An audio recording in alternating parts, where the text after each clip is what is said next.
know they're YouTubers. Now, here's a thing that might surprise you. I love being patronising.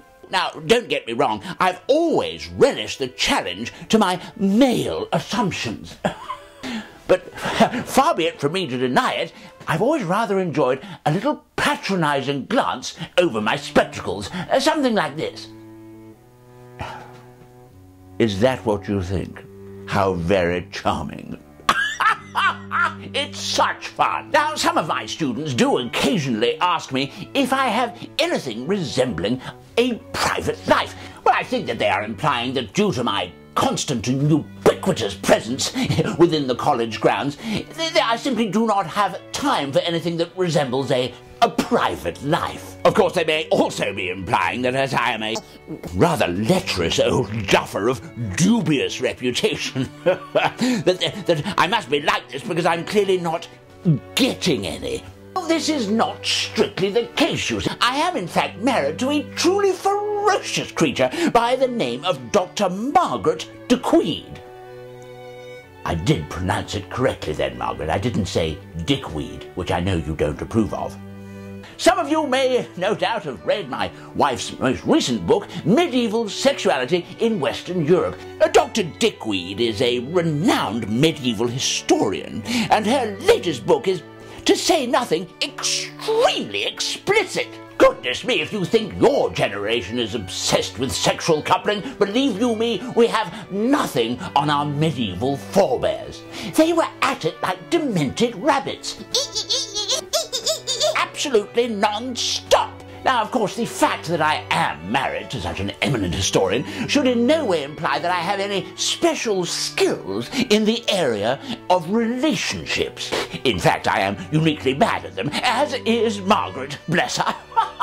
But she has, of course, been cursed with a truly enormous intellect, as have I, and it really doesn't help when one is faced with the daily grind of domestic drudgery. And as I specialise in oral studies, I truly have no excuse. I should be a master in all forms of communication. Now, let me assure you, in a one-to-one tutorial with a fresh-faced young student, I am nothing short of a fucking genius. But then at the breakfast table in the morning, facing Dr. de Queed, that is how she prefers me to refer to her, I am nothing short of a blithering idiot. And I do have a theory as to why this happens. I believe it is to do with the fundamental gender incompatibility. Now, the more powerful and influential women become in general society, the more marked is the separation betwixt homonym and feminar. Sometimes we men simply don't know what to do. Our every reaction or action is seen as misogynistic, sexist, downright patronising. In my case, usually all three. Now, some of you may have heard of the term feminism, which came about as a completely understandable reaction by women to being looked upon as second-class citizens. Well, Dr. Dickweed was at the very... Oh, I said Dickweed then. One has to pronounce her name correctly. It's Dickweed. If one says Dickweed, one gets in serious trouble at home, believe me. So Dr. Dickweed was at the very forefront. I said Dickweed again, didn't I? I've really got to get it right this time. So Dr. Dickweed was at the very forefront of this whole movement. In fact, some of you may remember her book that was published at the time, which caused quite a stir. It was called Marxism, Male Fascism and Gender Oppression, a study from a feminist angle of testosterone and machismo. What a marvellous title. Really trips off the tongue, doesn't it? Oh, it was a wonderful read, although not exactly packed with gags. That is true. But then, of course, the subject matter was not seen as at all amusing at the time. In fact, there was a wonderful joke which did the circuits of the senior common rooms around then, which was, how many feminists does it take to change a light bulb? Answer, that's not funny. How very observant. In fact, written in huge white letters on the walls of my college at the time Margaret published her book, was the immortal phrase, women in labour keep capital in power. Now, if you're slightly confused as to what that could possibly mean, don't worry, you were not alone. I was exactly the same for many years, but what it was basically implying was that if women continue to procreate, to have babies, to be in labour, then they are by default supporting an oppressive capitalist system which keeps them ground down.